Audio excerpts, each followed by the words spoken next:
yeah.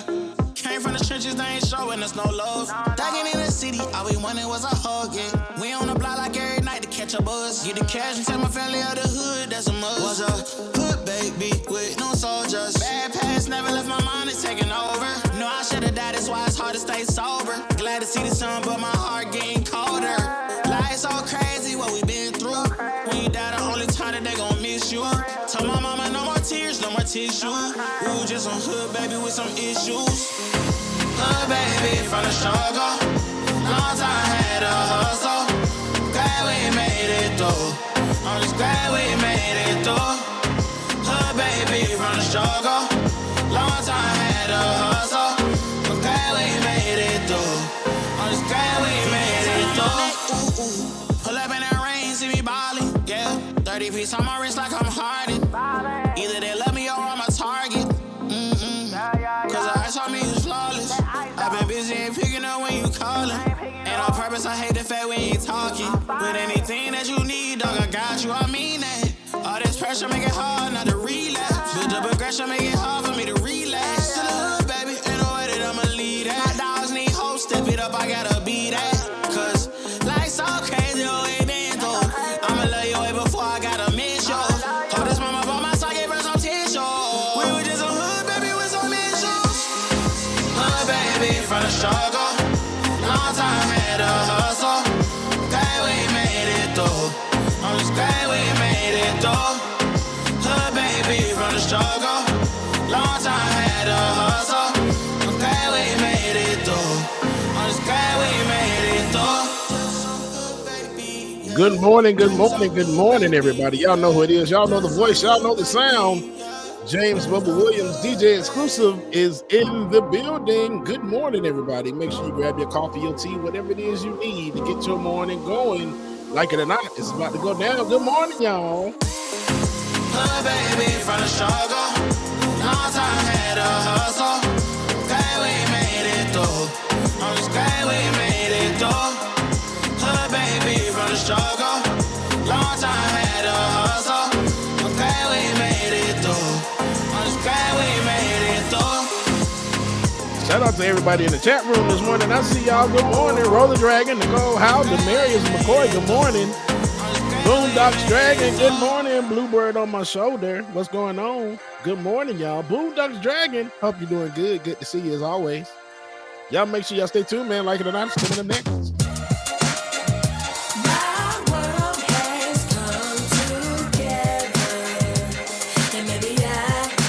There's a lurking tiger in the chat. Good morning, tiger. There is no good or better. I think tonight I'm gonna make it mine. I stepped out. Jessica Lee, good morning to you. Shelby H, good morning. I bought the whole block out. Now that's a big flex. Peeping out my If you have not already, man, make sure that y'all go join the Twitch channel as well, too. Go ahead and subscribe over there, twitch.tv/LikeItOrNotShow. Make sure that you're on over there, all right? Hit that free subscription through Amazon subscription. Bluebird, I'm a little bit better. Stomach is gone, but now I got this dang on cough. I think I got to call off work. Oh yes, and that's probably why you're mad. Don't let Evie turn Chewy Crab, good morning to you. So get glad, find out why you sad. All that jealousy, you should subside. I think it's time to turn that mirror on you. Put it up close for a clear view. And look deep down inside. And soon you will find a pretty soul that needs more shine. My world has come together. And maybe I just want to let it shine. There is no Noisy Beast, good morning. I think tonight I'm gonna make it mine. 1, 2, mean right hook. Come and test me, my mob deep will have you shook. It's a marathon, but baby girl, never let up. No need for speed, but keep your foot up on the gas pedal. Ain't worried about having a golden award when God made me to be an ice cold meadow. Why are you always pressed about my life? Talking with your frenemies about me, saying, ooh, girl, have you seen it like the shine lights? You tried, but you couldn't. Laser Sword, good morning. Please know I'm untouchable, girl. I'll slip through your fingers like a real fly kite. Why you wanna turn a good day into fight night? Constantly projecting lifting all that negativity. Take that bad energy and go and get your mind right. Say a prayer tonight to keep your soul tight. You in the big world of danger, cause you dwell in that drama. I put the work in, now I got the big bags that you call Birkins. Birkins in storage. That's what Beyonce said. Good morning, everybody. Mary C., good morning.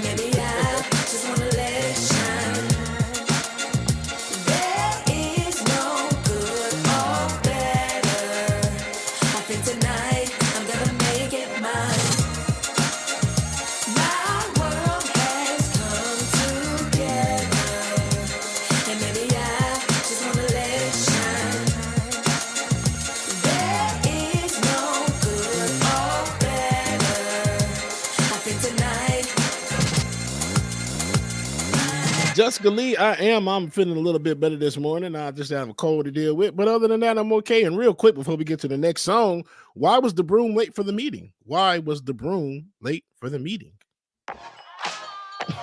It overswept. Good morning, y'all. Yes, I do, Boondock. Yes, I do. Let's bake ourselves a treat. What you've been mixing, serve it up the way you please. I love the way you shake, you stir, you hear, you squeeze. So fit. Mickey, good morning. Push up and butter me. Push that, shake that, smack that, mix that, dump that, marinate that. We don't need a recipe. Shout out to Brother Lateef in the building. What's going on, Lateef?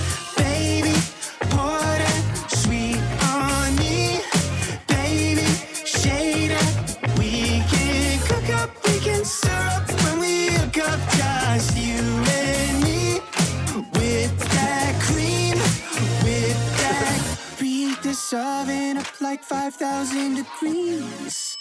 Good morning, Malia. Hope you have a good day. Good morning to you. Smack Panther, good morning. Simone Lewis. Good morning, y'all. Push that, shake that, girl, take your last name, let's hyphenate that. We don't need a Jason Goodcraft, good morning. Whip that cream, baby, pour that sweet on me, baby, shade it. We can cook up, we can stir up when we hook up, just you and me. Whip that Jay Rhoda, man, good morning to you, and I appreciate you. Nakanda forever. Oh, Malia. Don't worry, that means the Tooth Fairy came and dropped off some major bucks for you.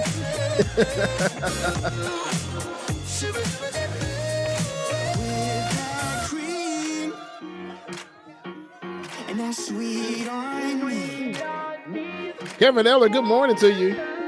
we can cook up, we can stir up when we hook up, just you and me. With that cream, baby, pour that sweet on me, baby, shade it. We can cook up, we can stir up when we hook up, just you and me. With that cream, with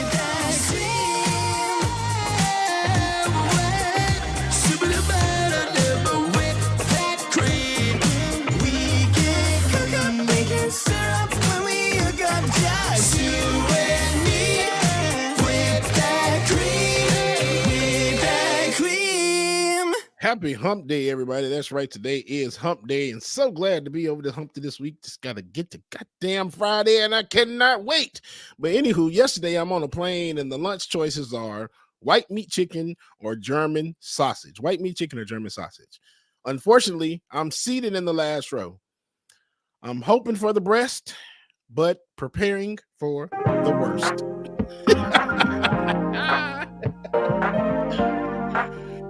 Excuse me. Marjorie, good morning. RS, good morning to you.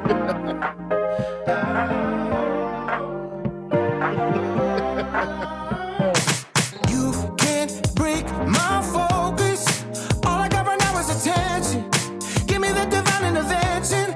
Hey, you done got me. Laura Estrada, good morning. Every day is Boondocks, you know you love me. Take it to the bank, now I'm winning. Oh,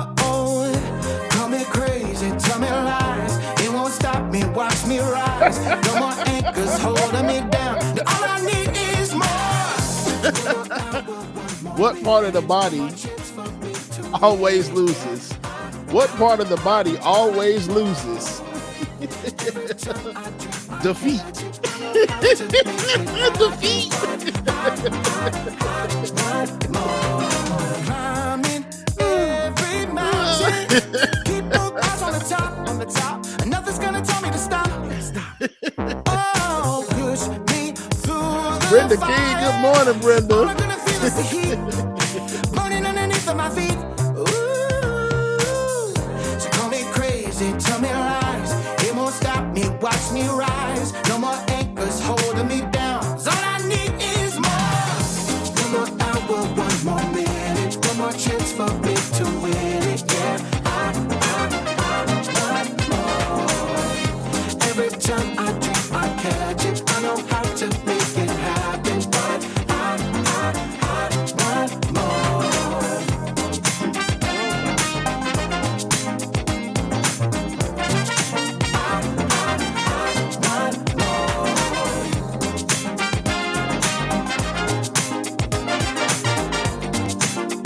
Davina Baker, good morning. Nightingale, good morning to you. All I need is all I need is more. All I need is all I need is more. All I need. Shade Dragon, good morning to you. All I need is more. All I need is all I need. All I need is more.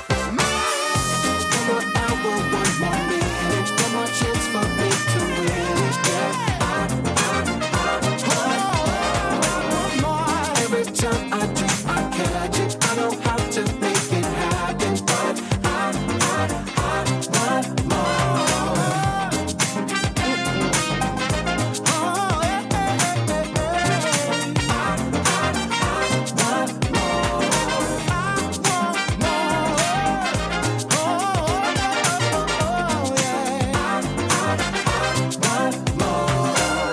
A man walks into a pet store and asks for a dozen bees. The clerk carefully counts 13 bees out onto the counter. And the man says, "That's one too many bees," says the customer. The clerk replies, "It's a freebie." Good morning, y'all. Let's get this damn thing started. Morning. Good morning, everybody, wherever you're chatting out from. We love y'all, mean it. Here we go. Like it or not, it's going down. Hey man, yeah, it's the summertime, right? Let's get it like it or not. Like it or not, it's going. Like it or not, it's going. Yeah. Like it or not, it's going. It's going. It's going. It's going. It's going. Like it or not, it's going. Like it or not, it's going. Like it or not, it's going. It's going. It's going. It's going. It's going down. Rebecca Zora's in the house. You know she got a funny story to tell. Talking politics, culture, a real life is. I live in life in the ATL. Benjamin, yeah, that's my man. He's always coming up with a master plan. Politics, dreaming, trying to find the meaning of life. While the feds keeps us in stride. I am your DJ exclusive. Y'all know who I am. I stay dropping them jams. Good hope, dad jokes, culture, it's politics. What's here right now is the culmination of all of this. I started out with the mic in my hand and I ended up with the plethora of fans. I love bringing joy to the people. It makes me feel great, makes me feel regal. I do what I do for you. Tuesday to Thursday, you know how we do. Let's go. Like it or not, it's going down. Like it or not, it's going down. Like it or not, it's going, it's going, it's going, it's going, it's going down. Like it or not, it's going. Like it or not, it's going. Like it or not, it's going. It's going. Hey man, let's start this damn show.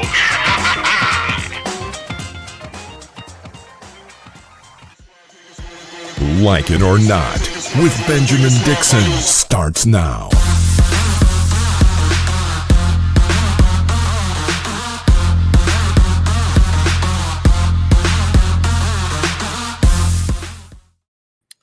Good morning, good morning, good morning. Good morning, and welcome to Like It or Not, where we're free to tell the truth. Whoa. God damn. Oh, you shocked me. I'm thinking something was going on. You saw me too, girl. It was loud as hell. I was like, whoa. Yeah. Well, maybe you gotta turn the volume down. It's on the same thing. It's always been on. But good morning. Thank you for watching Like It or Not. Now I'm all messed up. Okay. Good morning. Good morning. Good morning. Good morning. Welcome to Like It or Not, where we're free to tell the truth and not care who doesn't like it.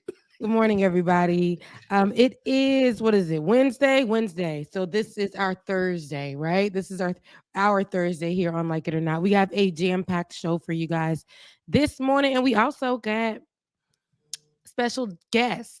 This is like being at we have a few special guests, but this is like being at when you go to eat for Thanksgiving and you start seeing relatives just pull up out of nowhere. Either that or you go to auntie house. You pull up at auntie house and you just chilling. Then all of a sudden your other cousin pull up like, damn, cuz, what's going on? What you doing over here? Just chilling, man.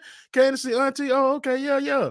My sister on the way over here too. Oh, okay, cool. This is perspective. That's perspective. Because for me, it's that we eating at the table, and this is the one that know this house gonna have food, right? So you'll come up. But listen, I ain't here for a long time, but I'm here for a good time. Welcome the OG Benjamin Dixon to the show, child. To the show. Where you at? Where you at, though? I'm here. Can you guys hear me? Good morning. Good morning. Good morning. Good morning. And yes, we can definitely hear you. Look at the avatar. Look at him all. Look at him. You know, when you can't look your best, you just put up an avatar of when you did look decent. So there you go. Good morning, James, DJ Exclusive. How's it going, everybody? Going good, brother. Good to see you. Well, yeah, it's going pretty good. Well, good to see you. Good to hear you, man. Good to hear you. Good to be heard. Yes. What's been going on with you real quick? I know the audience, no matter what it is, it could be your face or your voice. It could be both. They are here for it. So let the audience know a little bit about what you've been doing, where you've been, how you been. Well, I've been doing good. I spent the last month in, 3.5 weeks in Mississippi helping to organize for justice for Jaheim McMillan. And thank you guys for bringing me on during that period for help us get the word out. The fight isn't over. One thing we learned is that the police, as well as social media companies, have mastered the art of quelling protests, of shutting it down to make sure that the word doesn't get out. And so there are new hurdles to overcome that we didn't have during the George Floyd protests. You know, we were able to get the word out. Social media was a tool that we could use. And we can see now that social media is directly targeting people to silence their protests. So it's a new hurdle, but the fight still goes on. I'm back in Florida, taking care of some things here. So, I'm just out here still trying to do the work, even though I'm not on the air with you guys every morning. But thanks to y'all for holding it down. No problem. And we're glad that you're definitely doing the work. Because, we've been riding this thing out, even though I haven't been on the marquee. We've been riding this thing out since back in the day. I knew it was coming, Ben. It never fails. DJ Exclusive. Like it or not, with Benjamin Dixon. And Benjamin Dixon ain't never been found. Ain't never been seen. Okay. But it's okay. The people know. But however, Ben, we've been rocking this out since 2017. We talk about this on the show even right now. But a particular, what brought us together was the presidency of Trump. Right? Yeah. Right? So, and now yesterday, there was news that broke that former President Donald Trump, aiming to become only the second commander-in-chief ever elected to 2 non-consecutive terms, announced yesterday night that he will seek the Republican presidential nomination in 2024. Surrounded by allies, advisors, and conservative influencers, the 45th president vowed to run a campaign that will bring people together. Claiming the Republican Party cannot afford to nominate a politician or a conventional candidate if it wants to reclaim the White House 2 years from now. Trump's campaign comes as he tries to reclaim the spotlight following the GOP's underwhelming midterm election performance, including the losses of several Trump endorsed election deniers and the subsequent blame game that has unfolded since Election Day. Republicans failed to gain a Senate majority, came up short, and not the Reed, Tiger, came up short in the House majority with only 215 races called in their favor so far out of the 218 needed. Developments that have forced Trump and other party leaders into a defensive posture as they face reapproval from within their ranks. You got the hell out of that, didn't he? I actually want to go to what I saw as breaking news. The first thing that I saw on social media, and that was actually NPR, and how they decided to drop their headline saying, breaking, Donald Trump, who tried to overthrow the results of the 2020 presidential election and inspired a deadly riot at the Capitol in a desperate attempt to keep himself in power, has filed to run for president again in 2024. My goodness. Baby, they said, listen, all guns blazing, hands on deck. Anybody can get it. Anybody being Trump. We don't give a damn.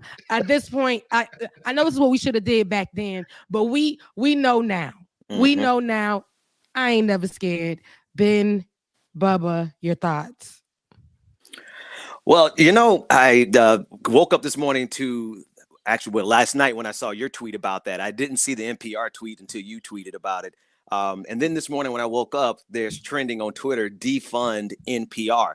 And this is, of course, conservatives' reaction to that headline. Now, of course, the big story is Donald Trump is trying to run again. But here's this sideline story where NPR, who just stated the facts, right? There's nothing about what NPR said that's unfactual. But we're living in a post-fact society. They don't want to face that, so they would rather, start hashtag defund NPR. Now, here's the thing about Trump running again. None of his family was there last night. Only family member he had there was Melania Trump. So his family, his sons, his daughter, Ivanka Trump in particular, has come out and said that she's leaving politics. And so instead of supporting her father the second time around, she's like, I'm out of politics altogether. Well, that could be because she and her husband got, I think, $2 billion from Saudi Arabia as a result of their time with President Trump. So they have no need for, Jared Kushner being her husband. They have no need for Donald Trump anymore. And so they're ditching him. So it was a pretty sad affair last night. Trump looked really disheveled and he had extra bronzer on. Like he wasn't orange. This I almost called him the N-word. This dude was bronze, looking like a bronze Buddha up there, but I digress. That's all I got. And I think we do have a clip of his speech from last night. So let's take a look real quick. Great and glorious again. I am tonight announcing my candidacy for president of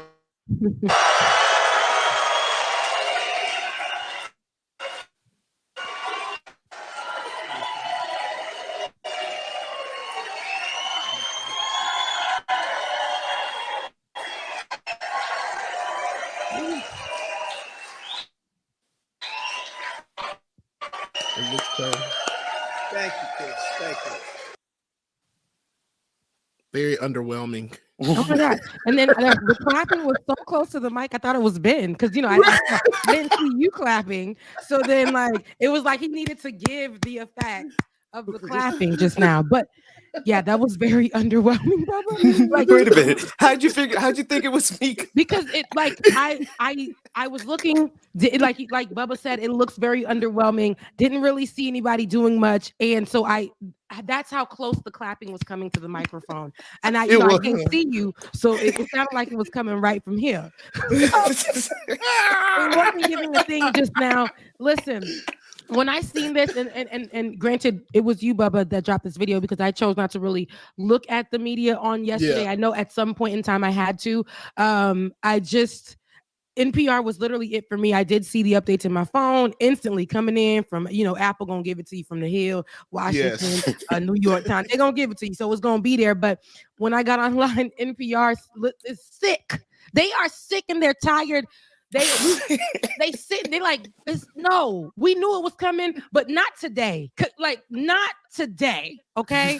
And I love the fact that whoever thought of this gave the energy that what mainstream media seems to seems to reject when it comes to Trump. They do not want to give the truth. Like you said, Ben, it's because of what they said that was facts. The facts are actually true. And when you read the facts and you know that it's true, it's disgusting. So they don't want that to be the headline. So he did that. He did everything they said he did. We didn't make it up. This is actual facts. He's under investigation as we speak. And the fact that United States of America has allowed him to run in 2024, I just can't believe the America we live in, the America that we're living in. You said you can't believe it, child. Yeah, I can. I sure can believe it. I can believe all of it. And it's just one of them things like, y'all really gonna let this happen? Like, y'all let this man be numb? What? No. Yeah. No. I thought about you last night, Rebecca, when they started the show. I watched it because you know me, I'm neck deep in all this all the time. He came out to, and I'm proud to be an American. Then we should have got that clip. We should have got that clip. That would have been a moment. I'm here today to announce my 2024 president of the United States. It's a great country. Great country. Herschel Walker, stand-up man. Stand-up guy. He doesn't have any sense, but he's okay. You gotta do the sound of the plane. For the black people and the Americans that are here. He's absolutely amazing, man. Georgia needs to be cleaned up. Black people, the colored people, I mean the black people. The vibrato is deep right there. It's the USA. You got to get the vibrato. It's so deep. Plane just going. You got the fireworks going off, and it's Donald Trump speaking. Ain't saying a thing. Ain't saying nothing. We should have gotten that clip for sure. And Ben, it's funny because I was watching Jasmine Sullivan sing at a baseball game or something, and World Series, and in Philly, and she did amazing. But it was the fact that they did. I never noticed, Ben. I never noticed that they did the fireworks and the planes over. I never noticed that it was such a big shebang. Oh, it's a big thing. It's a big thing. Nah, man, that's their version of total praise. You know, when you play total praise at church, everybody falls out, and the dancers are throwing the flags around, and the lights are flashing. Except they do it with fighter jets, F-16s, and explosions and stuff. So wasting money, and which is also wasting my time because time is money. But Donald Trump, to know that he got the opportunity to speak about nothing. And I mean, I seen some of the quotes that he was coming with. And what's funny? A lot of the Republican, I went on, air on that, to me, mostly right-wing network. Love them, mean it though. And they had someone on there who actually, we didn't even argue or anything like that. But, we started following each other. And I'm like, dang, can I just wait till the next day to hear what Trump got to say? Where you at? Are you sitting in front of him? Because he was doing minute by minute updates on my timeline. I mean, he didn't give nobody else a chance to just sit down and kind of like pull their wig up a little bit, or just put the bonnet on, or just brush their teeth before they go to bed. I mean, he was giving us, media had made the vow when Donald Trump disrespected them. Mainstream media on both, well, I can't say on both ends, more so on what was supposed to be the free speech, unbiased, liberal side of things. When Trump was directly coming for them, they decided not to cover him. So he got upset and said that they should continue to cover him. Right? They should continue to cover him, everything he's saying, because he's actually the one that is the how he said it was the most powerful president in our time. He's done so much for America. They should want to have him on. He should be on all day, every day. And just when you think that, media was really going to stick to their guns at some point. Because remember, towards the end of his reign, they did start, because they knew he was going to be gone, so they tried to put their foot down and show up a little bit. You know what I'm saying? And we were like, oh, please, we had how many years with this man, and now I want to show up? Now if we don't see it in mainstream media, we're going to see people at the Kunta Hotel Um, definitely checking in. And that was on my timeline. I didn't even know these people were following me. I didn't know I was following them. But that person that I just followed, he made sure that everyone knew every single word. And it could have been dumb. I'm talking about the dumbest things you ever heard. Like, hey, I'm back, baby. It's right there. Like, it was such a big thing.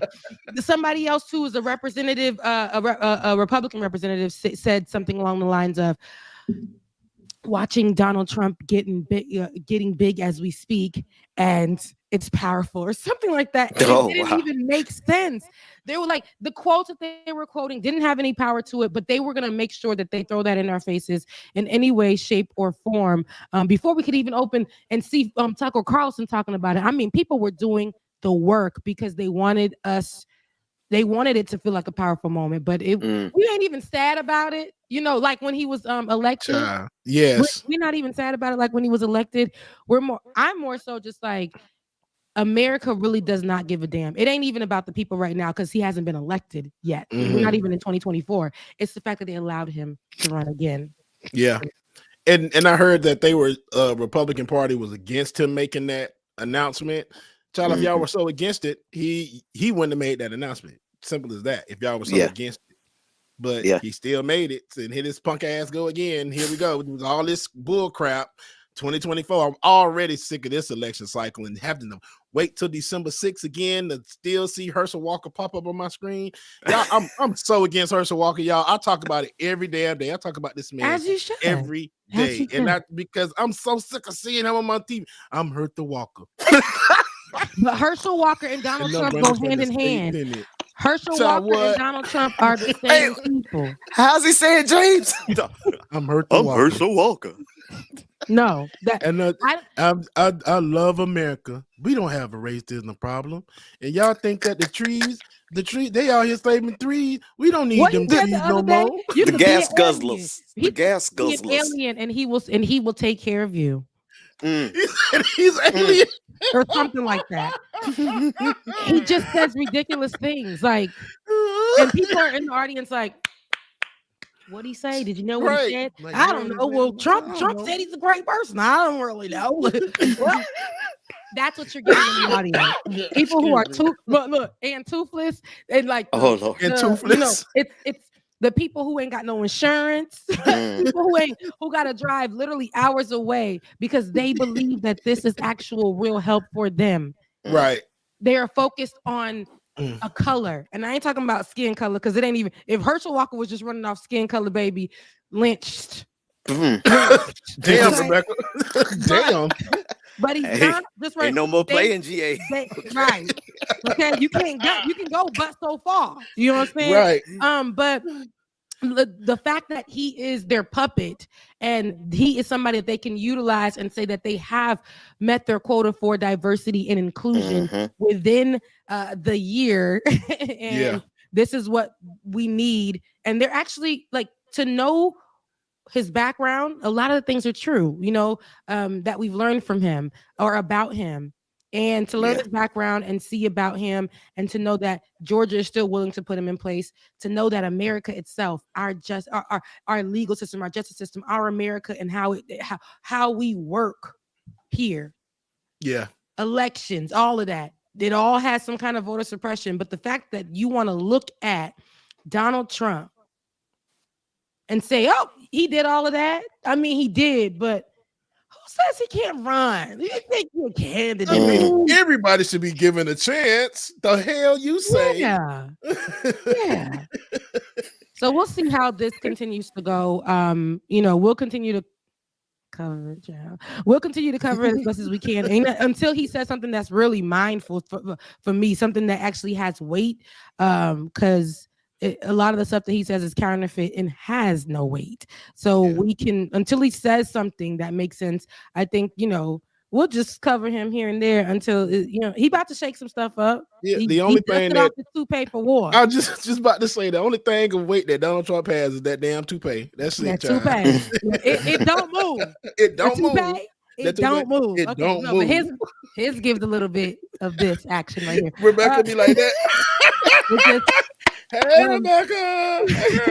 But we do We do have a special guest, another special guest here on the show this morning. We have Georgia State Representative Renita Shannon on the show with us to discuss the latest in Georgia and abortion. Hi, Miss Shannon. How you doing? Good morning. I'm excited to be back with my cousins. Hey, cuz. You know we love to have you over here, cousin. You know, and when you stay away too long, it gets me to thinking like, okay, where's she at? She ain't come home for a little minute. Listen, I come whenever y'all invite me, and I'm happy to be here. We love that. We're We happy to have definitely you love too. that. And to have you here with Ben. Ben, look, you ain't seen Renita in ages. Go on, Right. give her a hug. Hey, cuz, how you doing over there down there in Georgia? Hey, Ben, I'm glad you're here. I thought we were missing a cousin. I didn't see you on the screen, so I was like, oh, one of my cousins is missing.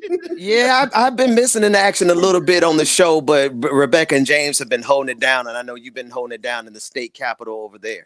Absolutely, absolutely. Yes. Let's get into it. Yes, and she's been holding it down. I've been seeing your tweets. I've been seeing you on air. I've been seeing you over there at Uncle's house, Roland Martin, talking your talk and covering major things such as abortion. I know that a Georgia Superior Court judge has overturned the state's law banning abortions as early as 6 weeks of pregnancy, ruling it unconstitutional and saying it cannot be enforced. Let's take a look.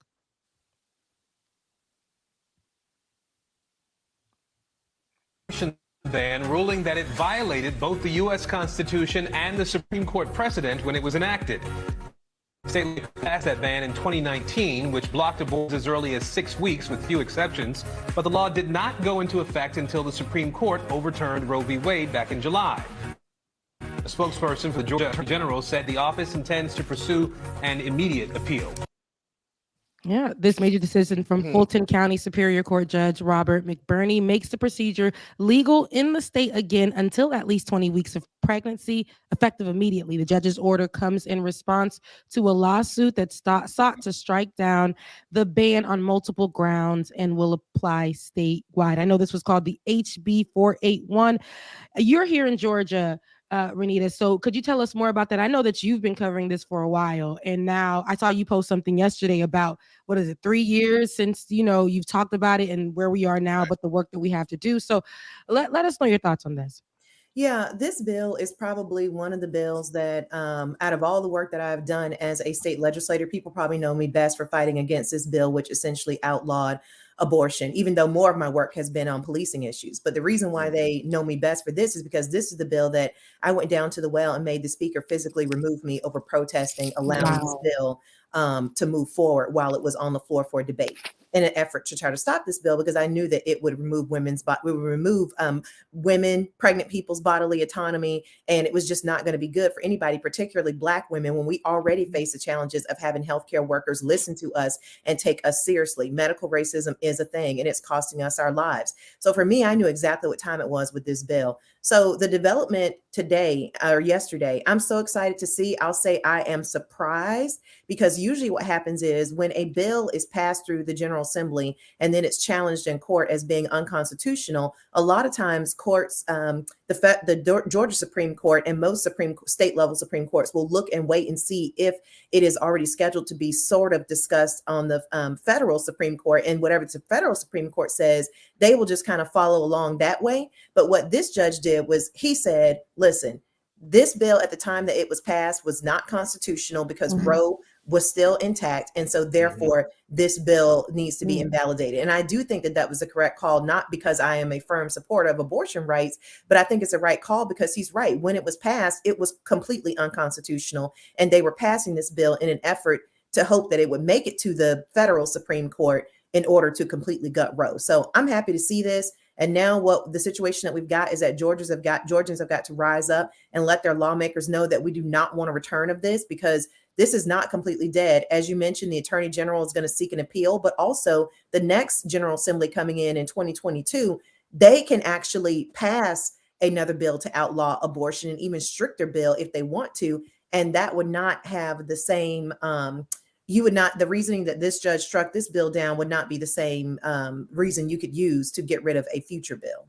Wow. And so you said a lot here. And I think to know that they had to go back to the legality of it or like the rules of it. And let's Right. follow the rules here. It wasn't Right. at this particular time. Roe versus Wade was still, intact. It was still a thing. So we can't, we got to make it make sense here. And I like that. But knowing that all the stress you went through yourself personally, knowing what people are standing for, knowing all of the Republicans that were blocking you back then, but knowing where we are now, this was just announced yesterday. What is the pushback that I'm pretty sure there's pushback that you're already receiving now, and the fight that you may have to go with Republicans right here in Georgia? What is that looking like for you right now? So, I mean, as you mentioned already, the Attorney General wants to take this up on appeal. We have a lot of interesting things happening here in Georgia because we actually have a new Speaker of the House just elected this week. So the old Speaker who passed 481, which we're talking about, that was invalidated this week by the Georgia Supreme Court, that Speaker is gone. And the reason why that's important is because when you have a new Speaker, you have no idea what that person's personality is going to be like. You have no idea if they are going to want to be, like a hard Trump-like speaker, or if they're going to be somebody who wants to kind of keep down the chaos in the chamber. So, it's one of those things that is nobody really knows what the future holds. But the important thing is this is a second chance for Georgians to make their voice heard. They need to contact their lawmakers, the ones that will be coming in for 2022, because also, if you remember, I ran for lieutenant governor, and in order to do that, I had to give up my state house seat. So I will not be there next year against these types of bills. You sacrifice. That's and there are a you lot are of down fighters. in the fight. Yeah, there are a lot of fighters who pressed back against this bill and many other issues, particularly issues that really affect Black people who will not be back in the General Assembly because, like yourself, they ran for higher office. And so it's really this is a second chance for Georgians, and they need to make it worthwhile. Yes. Ben? Representative Shannon, first of all, I did not know that you had to give up your seat in order to run for lieutenant governor. I mean, that is a huge sacrifice, but kudos to you for taking on that challenge. And we know you'll be back as soon as possible. I want to ask you, just from like a quote unquote pro-Black perspective, one of the things I saw pop up at the very end of this last race for Stacey Abrams as governor was opposition from some Black voices against her because of her pro-choice position. Now, I know Stacey's Abrams, I know her position is more nuanced than that. I know that she was pro-life growing up, and she came to her own decision as an adult where she has this nuanced position on being pro-life, or rather being pro-choice. I want to ask you, what are your thoughts in terms of that segment of the Black community that attacked her expressly because of this abortion rights issue? Because I lost a cousin in childbirth, right? And that's just my story. There's hundreds of stories around the country of that happening all the time. I mean, we know abortion care is health care, but just from your perspective, how would you have addressed this portion of the Black community that always attacks, especially at the last minute, Black women when they stand up for their right to choose? Yeah, so I'm glad you asked that question. A few things. Number one, it was not just her support of abortion rights that that made some questions arise amongst Black people here in Georgia. And we will have to talk more about that after the U.S. Senate race, because there are a lot of folks who know a lot of things, including myself, who we do not want to jeopardize our Senate race, and we do not need to start airing out things because this Senate race is really important. So yes, I'm going to put a pin in that. But to December 7th, we'll bring it up. Exactly. Okay.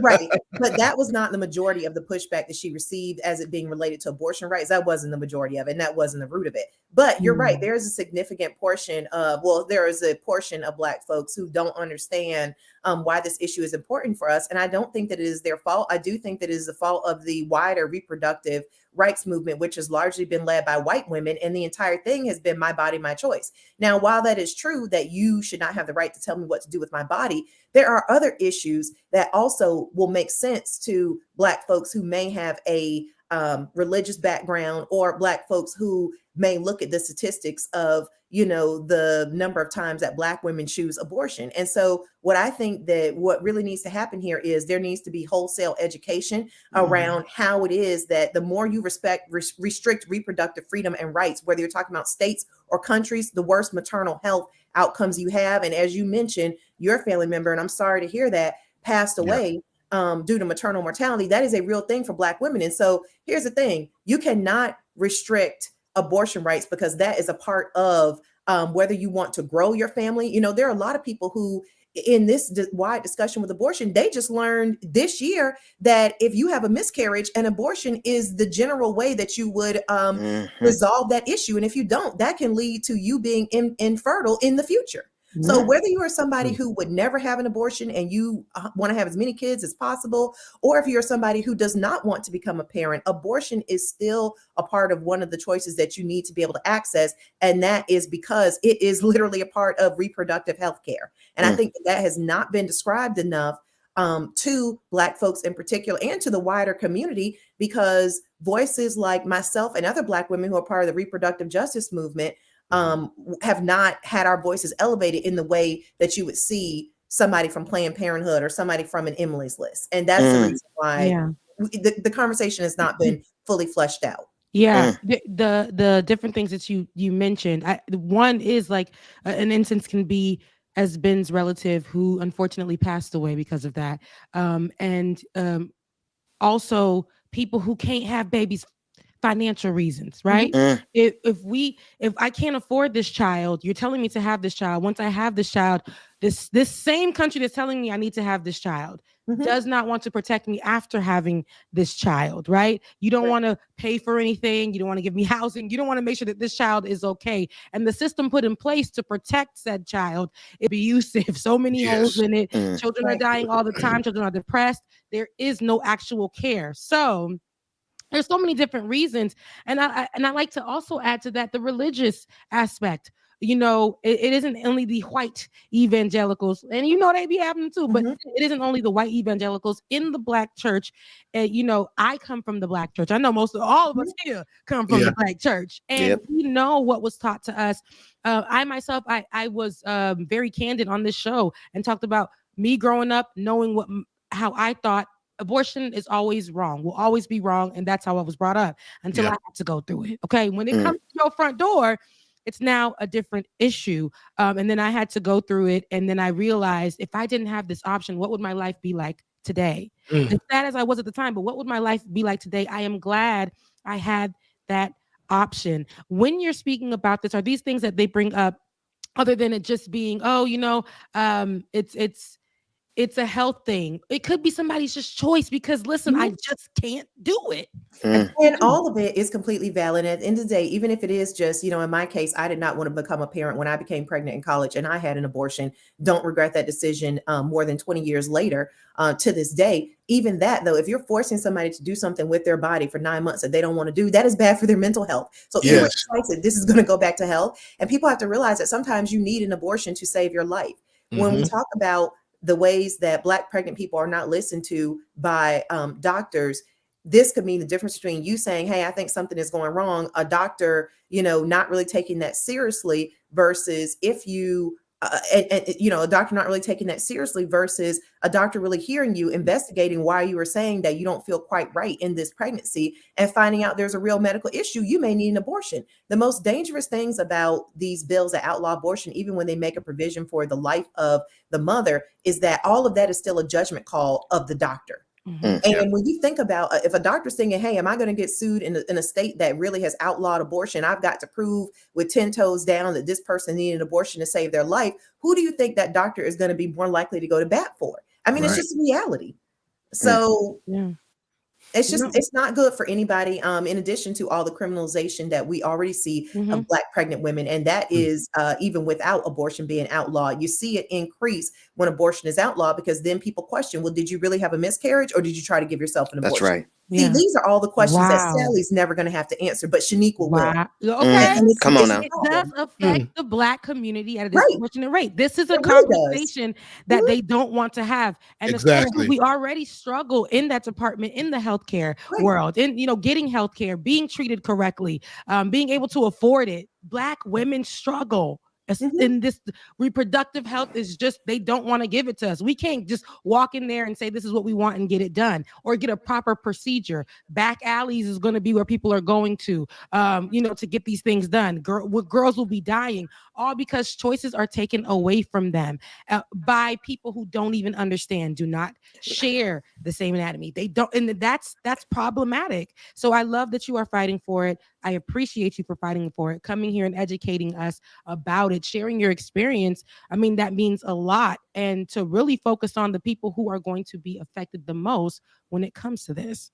So absolutely. I mean, it's about us and our community, and we've got to stand up and say what it is, because, there are many people I've heard, there are two different Americas when you're talking about what a Black person lives through in this country and what people who are not Black live through. And anti-Blackness does get Black people killed in this country. Come on. Sometimes it is through medical racism. Sometimes it is through over incarceration. There are many, many systems that operate on anti-Blackness, and we don't need any more, we don't need any more feet on our necks. Get the Come on now. off my neck.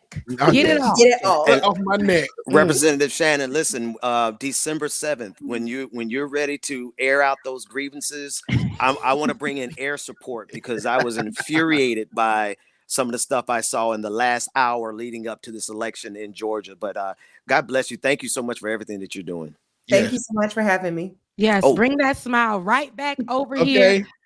For sure. And before you get out real quick, I know, don't want to ask this question, but I'm going to, because it's our state right now. The December 6th, what we got going on with Herschel Walker and Raphael Warnock? Yeah, so I mean, it's a few things. Number one, the rest of the country is looking at this as an easy race, and it should just be automatic. Herschel should just be knocked out. But the thing that people don't realize is that here in Georgia, and it's not just Georgia, because I think this could happen in any state, Herschel is very relatable, and everyone has a crazy uncle that you love. He's crazy, but you also love him. Girl. And that is the way that people are. There's no one who is intimidated by Herschel Walker. Nobody. And so the issue has been is that it's on Democrats once again to make sure that we turn out our voters. In the general election, we have almost 8 million people registered to vote in Georgia. We only have 10 million Georgians. In this past election in November, a little less than 4 million came out. Not even 4 million showed up to vote. That means we still have a lot of Black people on the sidelines, and this will be a part of the December 7th conversation we have. But this is we still have Black voters on the sidelines who are not coming out to vote, and that is because they don't see themselves reflected in these campaigns. And so I really hope Reverend Warnock has done a great job so far with his campaign, but I hope that in this runoff he will make sure that he is talking about Black issues with a little more intensity, because that is where Herschel Walker cannot meet him. Herschel Walker already said recently that he doesn't even believe racism still exists. Oh my gosh, he is completely disconnected from what we are dealing with, and I think that Reverend Warnock should blow him up on that. And that Thank you. Stop. That is always the thing I say on camera, is that for him to go on and say that you don't think we have a racism problem in America, where have you been where have you been forever? But where have dealing you with been concussions since 2020? Being where have you been ever since you were born? Look, no one knows you. No one's gonna listen. This is my thing. You mentioned something. Raphael Warnock needs to step up to the plate. I am tired of seeing commercials that focus solely on what Herschel Walker does and What you gonna do? How you gonna check in? I want to see more of that. I don't want to see the money that's being spent on the ad just to say Herschel Walker beat his wife. Herschel Walker don't take care of his kids. What about Raphael Warnock? Not what you've already done. How are you going to combat this? Because he's coming off, as you said, which is a great perspective, relatable. Everybody's crazy uncle, the funny guy. They want to, especially in this generation that's voting, and the younger folks, it's just kind of like, he's kind of cool. You might whatever. But how is Raphael Warnock going to combat this? What are you going to do? Go toe to toe. I need to see you pull out the gloves. I want to see. And the thing is, and I know y'all got a lot to discuss today, so I don't want to monopolize the time, but here's the thing. For Black voters, especially in the South, the question is not if I'm going to vote Democrat or Republican. The question is, am I going to vote? That is the question. And that's what Democrats fail to see. So, I mean, on a larger scale, we're leaving a lot of Black voters out there who don't feel like they see themselves in these campaigns, and they are not coming out to vote. So it's not between Democrat, Republican. It is between voting or not voting. Yeah. And just like, the way Trump brought out white voters who were sitting on the sidelines, that's how he won his campaigns, was talking about a lot of racism, blaming Black and brown folks for things that white people experience. And that is what a certain segment of white people wanted to hear in this country. They were not voting, and they started to vote once they heard that. We have got to do the same thing. We have to run these campaigns centered with Black candidates talking about Black issues, because we are the voters that the Democratic Party can most consistently and statistically count on. That's right. Amen. No, you said a word. Right. You leaving us with, that's a good word. Benediction was just had benediction. And my daddy was a preacher, so. Oh Lord, we got a lot to talk about. Okay. Oh God, right. Come back. You are welcome in this house. Okay. Come back. The doors of the church are open. Thank you. Now, Representative, please let the people know where they can find you. So I am, as you mentioned, I'm on Roland Martin every Monday night. I'm a commentator for Roland. And then also I'm on Instagram, Twitter, and Facebook, all at Renita Shannon. And that's 2 T's in Renita. All right. Thank you so much for coming. Yes, We've missed so you. We'll see you soon, girl. Enjoy Thank the rest you. of your day. Bye, cousins. Bye. Take care, cuz. Now, you see, this is the kind of conversations I think that are very, you see, the simplicity of it, but the what's understood does have to be said, because everybody ain't going, if you don't say it, they're going to act like it's not a thing. Democrats, both Democrats and Republicans, they both dropping the ball together. I can't just blame it on one side. Right. We are not, why we're so focused on going at each other and showing the other person's weaknesses, but I want to see what you're going to do for me. I want to see how you're going to step up to the plate for me, because we should not have gotten this far to where Herschel Walker is where he is. We shouldn't have gotten here. No, we should not have gotten here, but I didn't see much push and understanding as to why. I mean, I get it. I told y'all I stopped voting because Raphael was Black. As she said, one thing about it, people just want to vote. Give me a reason to vote. Yeah. And yeah, she definitely said a word then, and that made so much sense. It's just like Herschel Walker is, must hate to admit it. He is a relatable You gotta person. stop channeling Herschel Walker so much, man. No, Ben, golly, it's just all in the brain. I hate that man so much that it's just coming out. And I don't hate people, Lord, forgive me, but you don't hate him. You just my God today. It's I despise him because I know this man cannot do anything for us.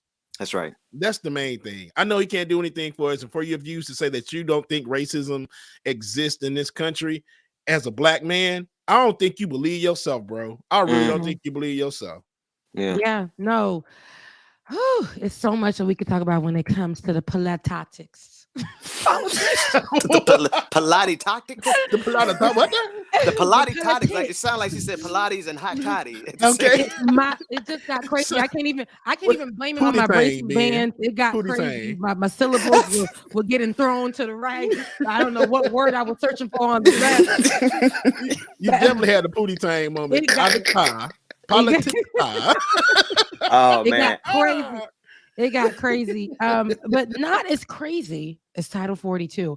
As reported by The Hill, a federal judge on Tuesday vacated the Title 42 policy that allowed border agents to rapidly expel migrants without letting them seek asylum, toppling a Trump era policy embraced by the Biden administration. U.S. District Judge Emmett Sullivan in Washington, D.C. found the policy violated the Administrative Procedures Act, APA, striking down the controversial policy and blocking the Biden administration from using it to turn away migrants.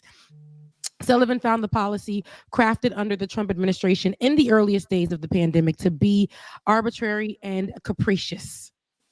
Thank you, Tiger. It's a good one. Capricious child. I gotta go look that one up myself. Shoot. That's Ben right there. And said it violated standards of the APA because the Centers for Disease Control and Prevention, CDC, failed to adequately consider alternatives, and the policy did not rationally serve its stated purpose. The judge also noted the CDC's decision to ignore the harm caused by the policy likewise violated by the APA. Likewise violated the APA saying it is unreasonable for the CDC to assume that it can ignore the consequences of any actions it chooses to take in the pursuit of fulfilling its goals, particularly when those actions included the extraordinary decision to suspend the codified, procedural, and substantive Substantive.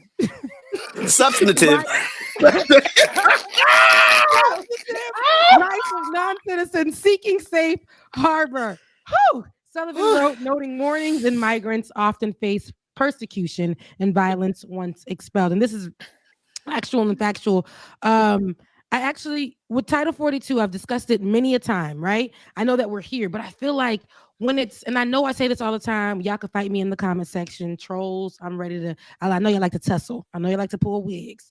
Title 42 is like used, it was weaponized. We know when it came out, we knew when it came out with Donald Trump, especially at the high time of Haitians under the bridge. You know, a lot of people were migrating during that time. But remember, in that September time, them Haitians under the bridge for Title 42 was propelled. I mean, it was said to be utilized so that they don't bring in to protect America from any diseases at the time we were dealing with, and we are still dealing with now, but the height of the pandemic, right? The height of COVID. So they utilized that to say they didn't want to bring that in.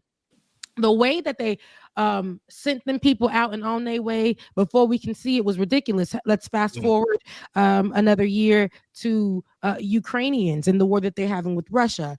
When they needed a place to stay, it was almost like, wait, what Title 42? They turned into Stevie Wonder and Ray Charles.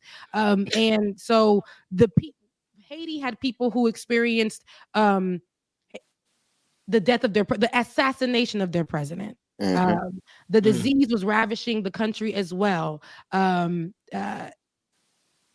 People were already protesting the life that they were already living there with so much taken from them, with their sourcing as well for rice that U.S. dipped into. That's how they was making their money. There were so many things that were going on in there. U.S. has benefited from going into Haiti and doing whatever, lots of whatever, and then they don't want to give them opportunity to come here and free themselves, asylum. They don't want them to seek that. They made every excuse in the book, every single excuse in the book, but rolled out the red carpet for others. And that's where they utilized Title 42 to weaponize, abuse, make excuses for.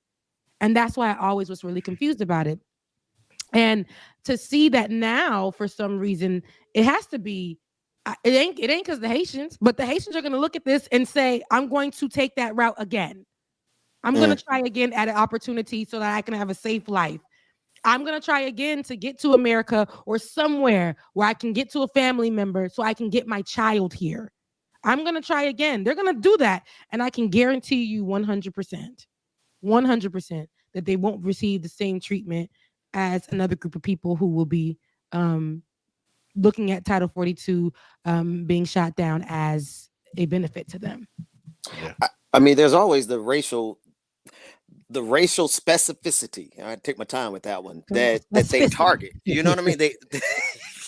I'm sorry, we're talking about a very serious matter, but seriously, like no matter what, when it comes to immigration and asylum seeking, America always gets racially specific.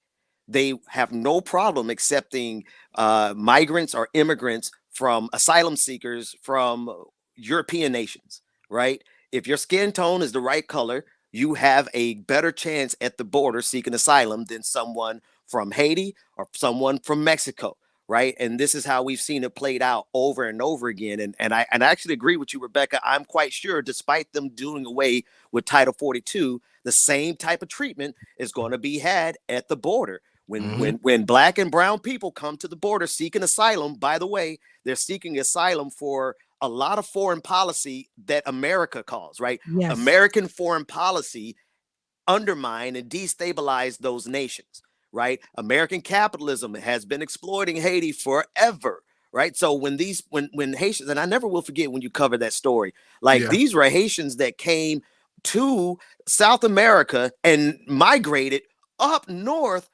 all the way through thousands of miles to get asylum at the border because of how atrocious their situation was in Haiti. And here America is saying, no, they gathered them up and got rid of all of them overnight, right? I don't expect that kind of treatment to change just because I hope that it does, but I don't have a lot of faith in America's immigration and asylum seeking system because it has always been racially specific, targeting and treating Haitians specifically different than even Cubans who come up on the shore. Okay.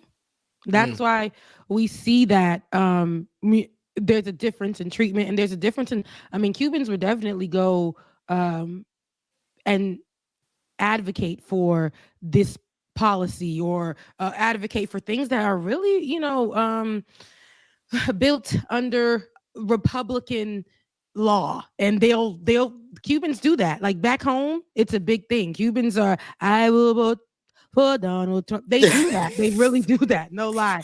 But with Haitians who are just, they're not looking for any party to serve. They're not worried about that. They're not trying to win over the red or the blue. They're trying to get safety. They're trying to get a home. They're trying to live another day. You couldn't imagine. I couldn't imagine. We all here couldn't imagine. And I'm Haitian. The pain is relatable because I'm Haitian, but I could not imagine picking up one day after looking at my life and saying, you know what? I'm going to ride in a boat squeezed up with people to get to this country that's out of the way, just so I can go through treacherous lands being gang-ridden forest. People that you came with didn't make it on the way.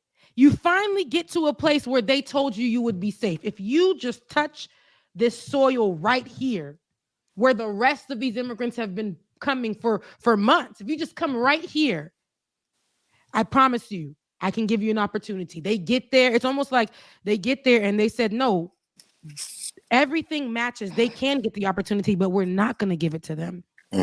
Legally, it's showing that we can give them the opportunity. They follow due process because they got here. Now we gotta follow due process. All they had to do was get here. And because where they are at now, all they gotta do is call a family member or do X, Y, and Z. But America said, hell no, we will not give them this opportunity. We will not give them this opportunity. I believe, and I said this the other day, Haitians are Black people are treated the worst in this country. We already know. Black people are treated the worst in this country. Immigrant groups, Haitians are at the bottom of the list. In this particular time where Title 42 was used, weaponized against these Haitians, they were beat. They tried to starve them. Okay. Literally whipped them off horseback. And they wanted us to believe that they did not do so. I had a source that went out there to go look for the people who just vanished overnight from under the bridge. Vanished. My brother called me to get on the phone with my cousin to see if I can get him here. We talked. I talked to my cousin one day.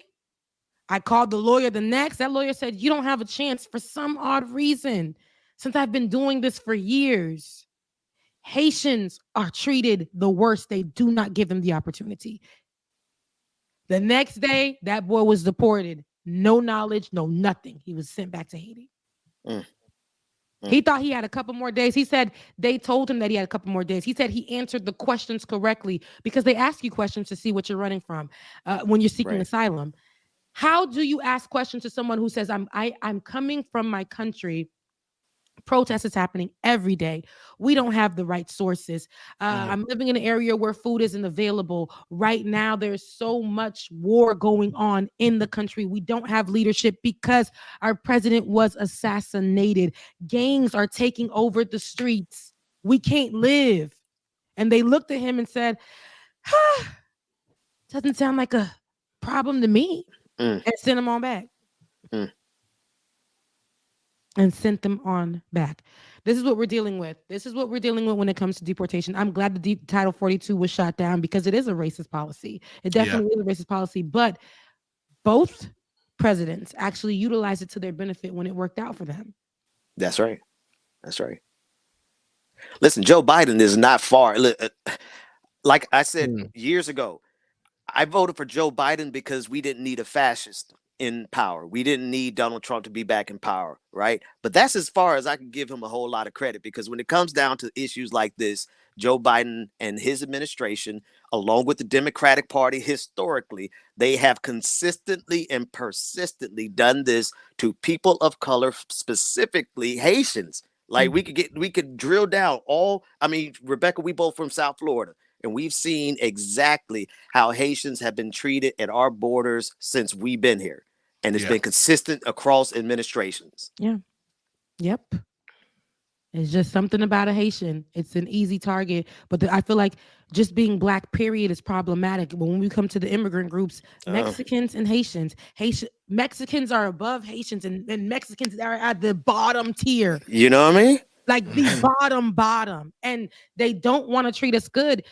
They want to put us against each other as well in the immigrant group. That's right. And it's tiring to see. It really is. I want to see what else we're going to do. I know that they extended the other program that allows them to stay there. And I'm forgetting the name right now. But they extended the program TPS. for them. Yes, TPS, for them to stay a little longer, which I hope that benefits the ones that are already here, that they can stay on. So some of them already started school. The little girl that we saw that went viral in the photo with her father, remember crossing over in the water and he was holding her? She's now in school here. She's healthy. Do you think that these Haitians want to come here? A lot of them say in video that they've tried. They want to raise their kids in their country, in their homeland, in their mother's land. They want to raise their kids there. But with all that's going on, they want to also give their child a chance. They don't be wanting to come here. My brother came here and every day he goes back to go help. He can't stand it. He said, I didn't think all this time, these years I've been saying, dang, I would want to live the life that my siblings are living. He got here and he's like, this is what y'all dying for. This is what they said is the best country in the world. This country. I had more memories that I was able to make. I was able to sit down and breathe. I was able to be with family. I was able to do things on my time. I mean, I had the money, but I had a different sense of happiness with family. I didn't have mental issues. With all that was going through, you think I would have more mental issues out there? You get it more when you come here. Facts. Right. So, but you want to give your child, because he has children, the option to live. That's right. You want that. And not to mention, during that same time, there was a hurricane and an earthquake. This all happened at the same time, y'all. Hurricane, earthquake, assassination, protests. Gangs have invaded every corner. This is all happening. No leadership. And they're saying that they can't come here. Y'all, it's just too much. And a war. It's just too much. Right. It's too much. But speaking of deportations with Haitians, this one's a hard one. But Haitians are being not only deported, all around the world, Chile, America. Then the deportations aren't just putting them in a system. There's due process, like you always mentioned, Ben. They ain't doing that. They don't utilize that when it comes to treating them. They are kicking them out, letting them starve on the street, coming in the middle of the night, and you don't know where these Haitians are dropped off to, sent to. You don't know how they're moving around. You don't know what happened to them. That's it. I say this to say the UN's chief human rights agency called on the Dominican Republic on Thursday to halt rising deportation of Haitian migrants at a time of turmoil in the country, stating unremitting armed violence and systematic human rights violations in Haiti do not currently allow for the safe, dignified, and sustainable return of Haitians to the country. The UN High Commissioner for Human Rights, Volker Turk, said in a statement. He extended that call to other nations in the region. The United States also has continued to crack down on Haitian migration, despite the Biden administration expressing concern for Haiti's humanitarian situation, because they fake. Gang warfare and political turmoil have fueled an exodus from Haiti, as we just discussed, with migrants seeking refuge across the region. I'm talking about now we on the same island in the Dominican Republic, right? We are the same island. Share, literally. We're just hop over. Like literally. Yes.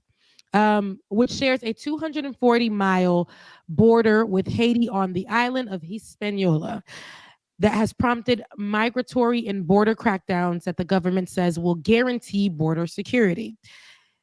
Similar talking points is here. Dominican authorities say they deported 43,900 migrants, largely Haitians, between July and October. Deportation figures also shot up by about 50%. 50% just in the month, September and October. Advocacy groups say mass deportations of Haitians from the Dominican Republic ramped up following the 2021 assassination of Haitian President Jovenel Moïse, which thrust an already crisis-stricken nation into chaos. And as much as I don't like to label my mother's land with all of these words, this is what's happening right now. As beautiful as that country is, this is what's happening right now. And I believe very much so as a result of other countries like the one that I live in right now, the United States,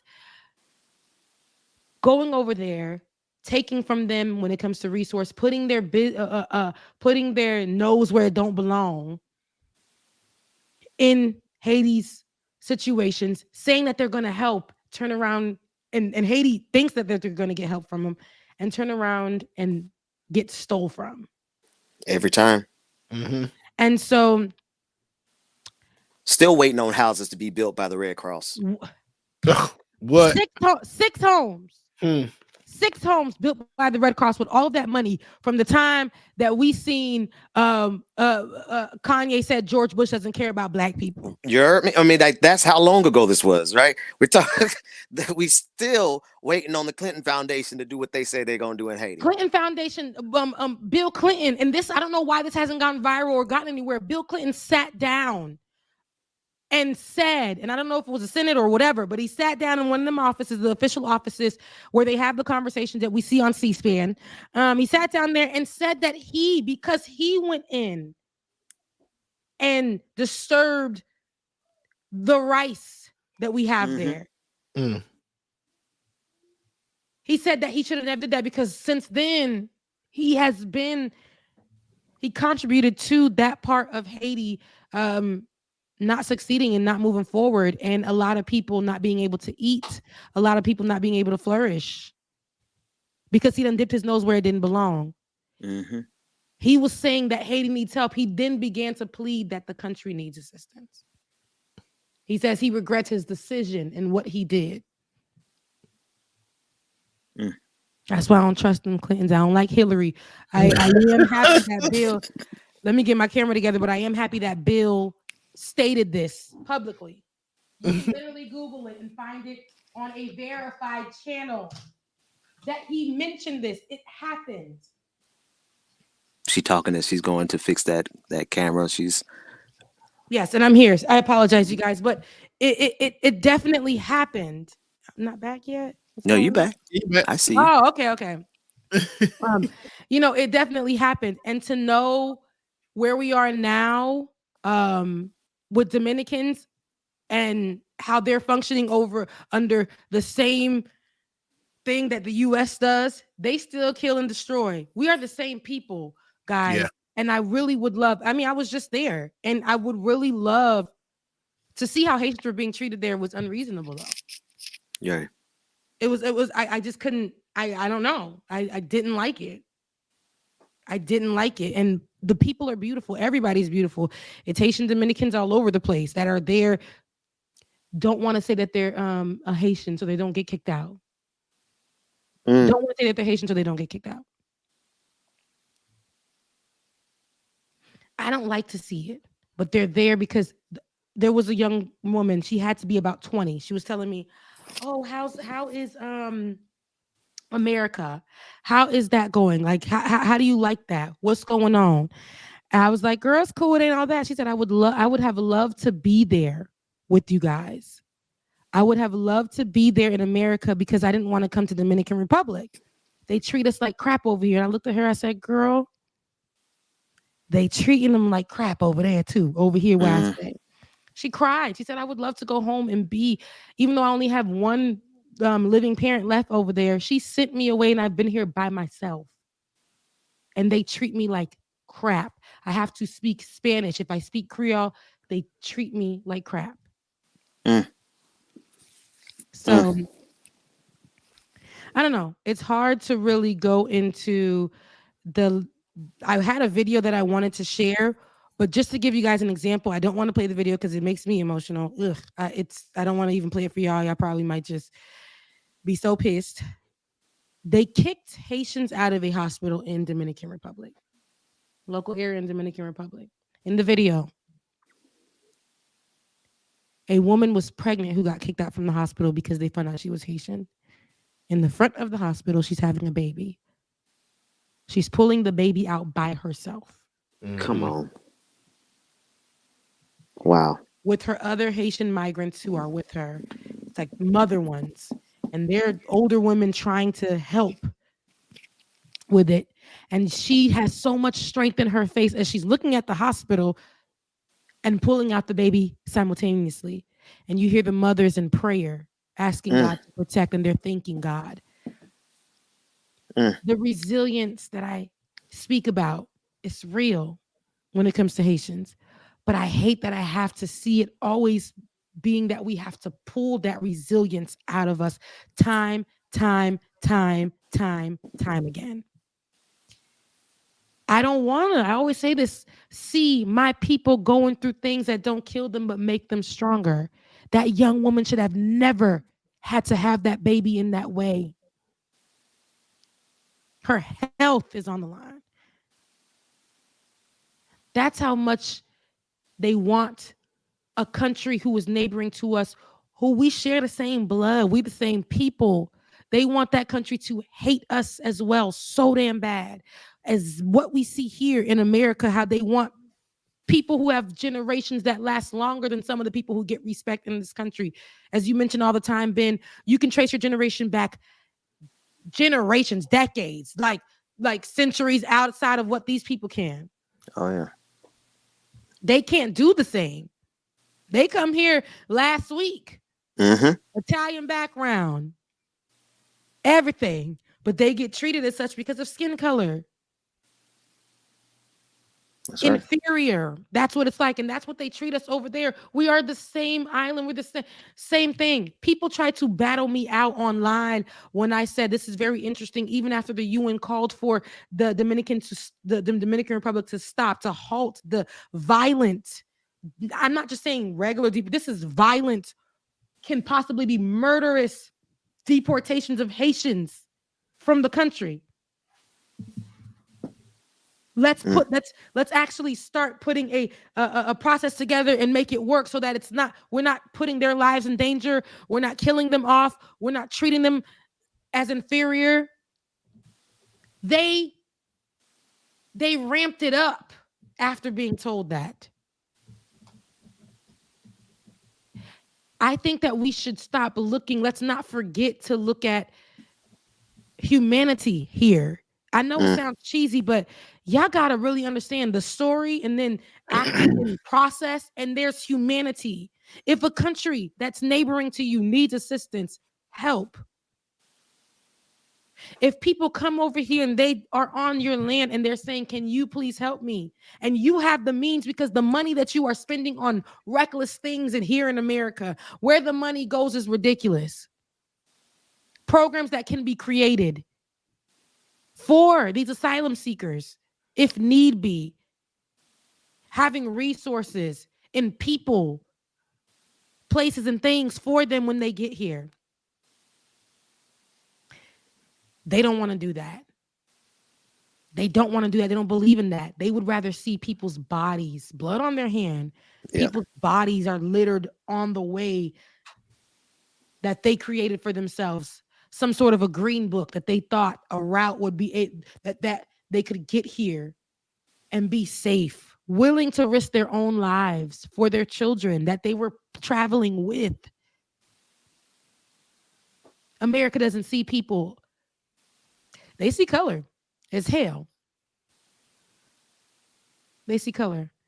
That's the dehumanization. Like they don't take into consideration Rebecca, what they do, what it would take for them to take their children on a 1,000-mile journey to get security. Like they don't think that these people love their children. They don't think that these people's emotional state matters. They look at them and they don't even see humans. They don't care. But then if you put a European on the screen, something happens in France, something happens in the UK, something happens in Ukraine. And y'all know I'm down for Ukraine, but as stuff happens and that the skin color is different, we have a total different level of empathy. They are not capable. We are trained in this country. Black folks too. And black folks, we have to work against it.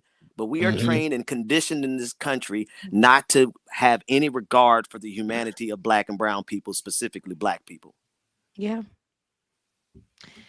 Ooh, it sucks. So I ended on this, and Bubba, if you can get to that story real quick, I don't want to miss tomorrow. I don't want to rush it. We'll get to it tomorrow because Josh got to get out of here. Like we running bad, so we got to get Josh out of here. I didn't know at all. So but yeah, y'all pray for Haiti, and my people, and we will continue to cover this and watch Trump and everybody else, Herschel Walker. Thanks to Renita Shannon for coming on to today's show.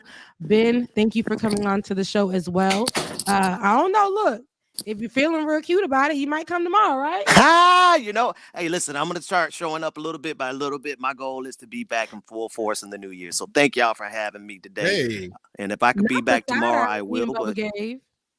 But well, I didn't get... We was like, okay, we gonna see. No. I'm saying I am trying my best to get back on a daily basis. So I appreciate y'all. All right. Well, we are towards the end of the show. We got a lot more to cover for you guys tomorrow. Tomorrow is our Friday Junior. Love you guys. Mean it. Bubba, it's in your hands. We appreciate y'all so much, y'all. Y'all make sure that y'all tune in tomorrow, Thursday. Throwback Thursday. Anyway, y'all, thank y'all so much again for tuning in. We greatly appreciate y'all. We love y'all so much. And your affirmation for today is, I am imperfect, but I love and accept all that I am. I am imperfect, but I love and accept all that I am. Love y'all, mean it. We will see y'all tomorrow. Deuces.